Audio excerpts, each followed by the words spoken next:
Fala galera, beleza? Estou aqui eu mais uma vez, professor Tiago Cavalcante, que não é o Chapolin Colorado. Esse CH é Eu Amo Ciências Humanas. Eu amo ciências humanas, tá? Assim como você que também ama ciências humanas, aqui a gente tá aqui hoje com o objetivo de trabalhar mais um teminha, esse sim, fundamental. Te contar um segredo, ó. Fundamental. Esse daqui tem que saber. Cara, tu não sabe quantas vezes esses teóricos já caíram em questões de Enem, em questões de vestibular. Então, ó, todos os teóricos têm que saber, os absolutistas, os iluministas, todos eles são relacionados, o pensamento de um ou contribui ou discorda do pensamento do outro, então a gente tem que conhecer esses caras profundamente. É por isso que a gente vai focar nessa parte de absolutismo. Na aula passada a gente já viu de uma forma geral as características do Estado moderno, como é que ele surgiu, quais foram os principais. Hoje nós vamos focar mais especificamente nos teóricos, porque os teóricos geralmente são cobrados muito em prova. Se tu não está acreditando no que o professor Tiago está trazendo para você, por favor, dê uma olhadinha nas últimas provas do Enem, faça um levantamento. Pegue as provas do Enem de 2009 até o ano passado e olhe em quantas delas esses teóricos já foram abordados. Então, enfim, dispensa comentários, precisa saber, tá? Precisa ter o conhecimento pelo menos mínimo possível sobre o pensamento desses caras, porque sempre estão sendo cobrados. Se você puder, inclusive, leia as obras dos caras, tá? Por exemplo, O Príncipe de Maquiavel é um livro de fácil acesso. Na internet mesmo você consegue baixar. Inclusive, eu vou te dar uma dica, tá certo?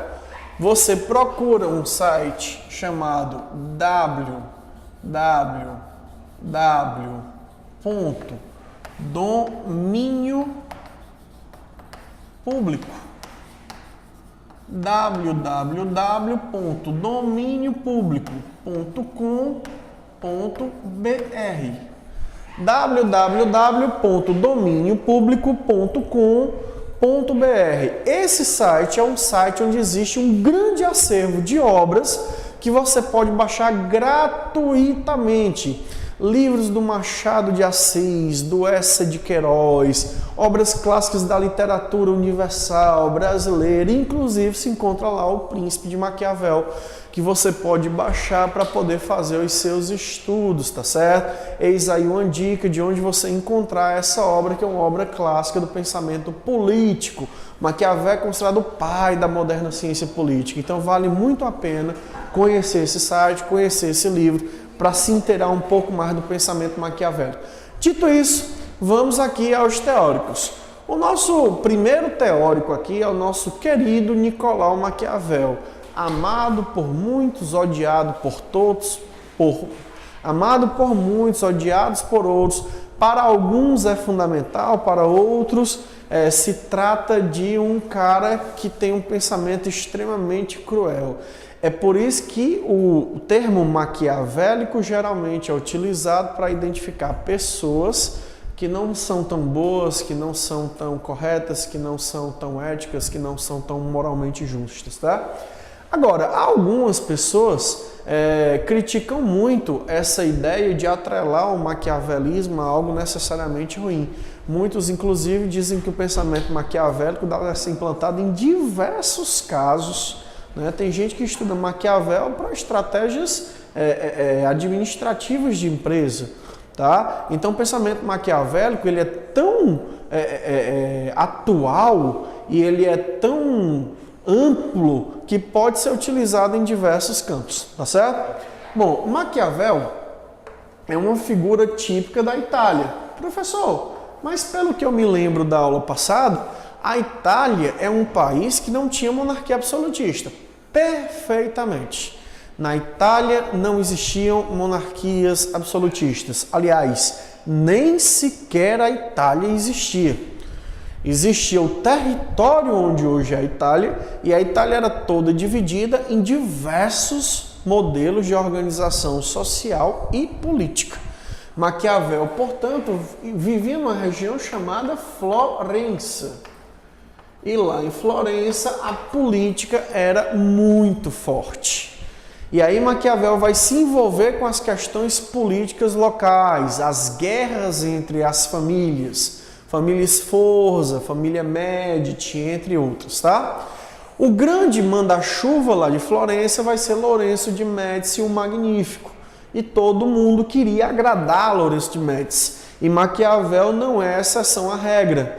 Então ele vai fazer um livro que vai ofertar a Lourenço de Médici, tá? E esse livro intitula-se O Príncipe, tá? O Príncipe é uma espécie de manual, um manual político, um manual de instrução de como um governante deve proceder para chegar e, uma vez chegando, ficar com o poder concentrado na sua mão. Essa é a ideia que existe na obra O Príncipe de Nicolau Maquiavel. Como é que Maquiavel vai fazer esse processo? Ele vai fazer uma análise histórica de diversos governos ao longo do tempo. Na França, o rei tal fez assim. No Império Romano, o imperador tal fez assado. Né? Na Inglaterra, o rei tal fez assim. E qual é a conclusão que Maquiavel vai chegar? Ele vai entender que a natureza do poder é exatamente você fazer o que é necessário. Para chegar ao poder, tudo que você faz é válido. Daí a famosa frase que sintetiza o maquiavelismo: os fins justificam os meios. Vale ressaltar, todo aluno núcleo sabe disso, porque teve uma preparação excelente, que essa frase não foi uma frase dita pelo Nicolau Maquiavel. É uma interpretação que se chega a partir do conhecimento da obra dele e do que ele reflete sobre a natureza do poder político. Maquiavel, ele fala que para a política você não precisa necessariamente ser ético, você não precisa ser bom, você não precisa ser justo, você precisa ser prático e objetivo.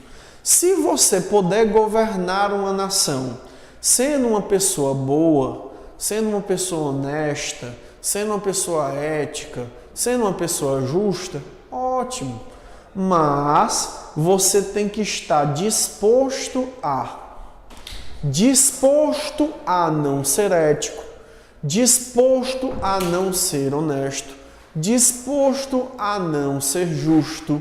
Você tem que estar disposto a. O príncipe é aquele que está preparado para tomar medidas ruins quando forem necessárias tomá-las. O príncipe, ele não precisa ser mau, ele não precisa ser ruim, mas ele precisa estar preparado para ser, caso a situação seja conveniente. Essa é a ideia de Maquiavel.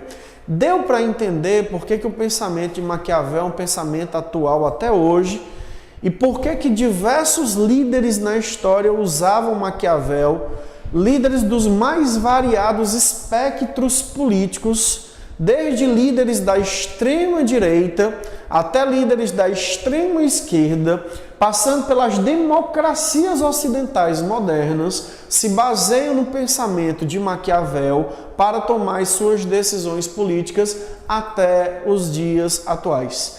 É por isso que Maquiavel é considerado o pai da moderna ciência política. E é difícil você compreender a natureza da política atual e contemporânea sem entender um pouco de maquiavelismo, tá certo? Então Maquiavel, pensador fundamental. A quantidade de questões que caem sobre Maquiavel é um negócio impressionante, tá? Além do italiano Nicolau Maquiavel, nós temos também o inglês Thomas Hobbes. Thomas Hobbes viveu na Inglaterra, na época que a Inglaterra estava passando pela chamada Revolução Inglesa.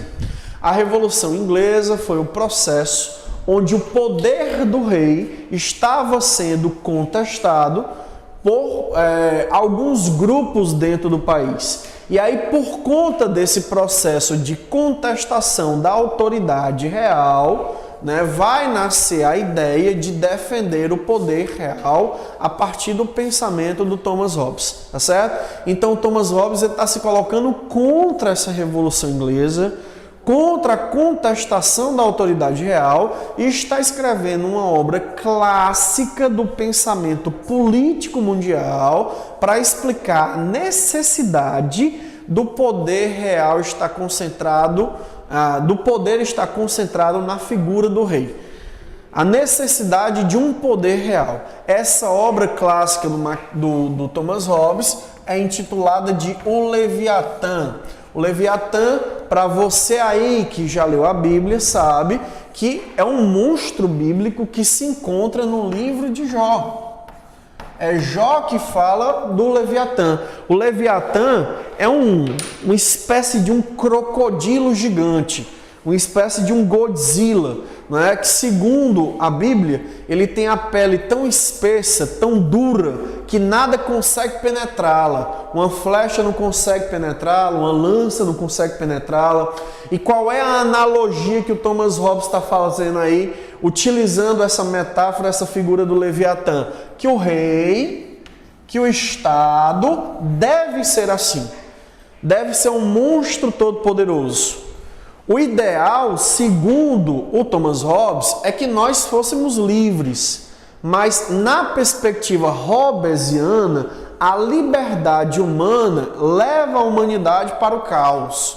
E por que o Hobbes acredita que a liberdade humana nos leva para o caos? Porque para Thomas Hobbes, a natureza humana, nós somos maus. A maldade é uma característica inerente ao ser humano.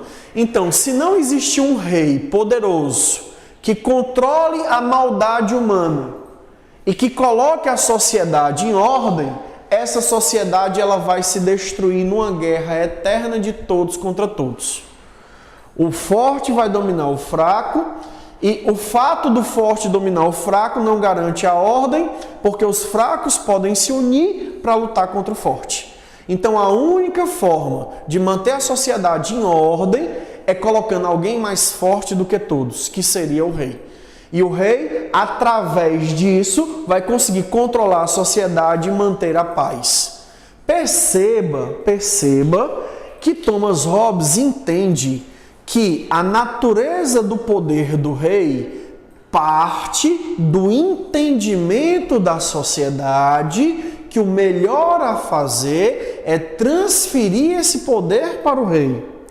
Então, se a sociedade entra num acordo e entende que para se manter em paz esse poder tem que ser transferido, como é que é o nome desse pensamento político? Onde Estado e sociedade fazem um acordo. Contrato social. Ai, Tiago, contrato social não é uma coisa só do Rousseau, não? Claro que não. Existem diversos teóricos contratualistas. O Rousseau só é o mais conhecido, mas o Thomas Hobbes também é um teórico do contrato social. Assim como Rousseau, Thomas Hobbes também entende a relação entre Estado e sociedade como um contrato. A sociedade, para manter a paz e a organização, abdica da sua liberdade e concentra o poder na mão do rei, tá certo? Agora, diferente do Rousseau, e a gente vai falar isso lá na frente, quando a gente for falar de iluminismo, Thomas Hobbes vê o contrato de cima para baixo. O poder tem que ficar na mão do rei, para que esse rei mantenha a ordem. Já Rousseau vê o contrato de baixo para cima. Segundo Rousseau, não existe coisa mais importante do que a vontade da maioria. Inclusive, Rousseau inverte o pensamento de Thomas Hobbes em relação à natureza humana. Para Hobbes, o homem que vive na natureza sem um limite é mau. Por isso que eu preciso de um rei para colocar ordem na casa. Para Rousseau, na região de natureza, na situação de liberdade plena, o homem é bom. O que tirou a bondade humana foi o surgimento das desigualdades que apareceram a partir da propriedade privada. É por isso que Rousseau, ele alega que a única forma de manter uma sociedade mais justa e equilibrada é quando essas desigualdades diminuem. E essas desigualdades só vão diminuir se o governo for expressão da vontade da maioria, da vontade geral. É por isso que Rousseau é considerado um pai da democracia, enquanto que Hobbes é considerado um dos teóricos defensores do absolutismo. Então, só repetindo, tanto Hobbes quanto Rousseau são teóricos contratualistas. Ambos veem a relação entre Estado e sociedade como um contrato. Para Hobbes, esse poder deve vir de cima para baixo. O rei, todo-poderoso, utiliza esse poder para manter a ordem social. Já para Rousseau, esse poder vem de baixo para cima. Só pode existir um governo se esse governo refletir a vontade da maioria.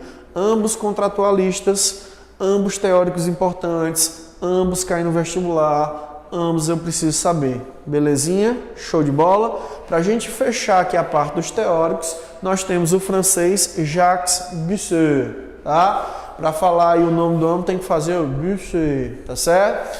O teórico francês Jacques Bossuet era um padre. Tá certo? Esse daqui era um pensador político.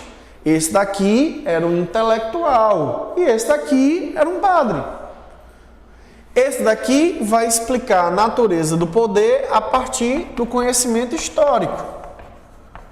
Esse daqui vai explicar a natureza do poder a partir do conhecimento racional. Já esse daqui vai explicar a natureza do poder a partir da religião. O padre Jacques Bossuet, ele vivia na corte do rei Luís XIV, o maior de todos os monarcas absolutistas de todos os tempos. O pica das galáxias do absolutismo, o Rei Sol. O homem que a ele é atribuída a famosa frase, há alguns historiadores que dizem que não houve essa frase por parte dele, o Estado sou eu, apenas, tá? Hoje o sol não vai nascer porque eu não quero. Então, como Luís XIV representava o auge do absolutismo, o padre Jacques Bossuet vai criar uma obra para justificar a necessidade desse poder tão concentrado na mão do rei. Só que de um ponto de vista religioso. Qual o melhor livro para você estabelecer uma verdade religiosa dentro do pensamento cristão? Bíblia. Então, da onde é que o Jacques Bossuet vai tirar os fundamentos do poder real? Da Sagrada Escritura.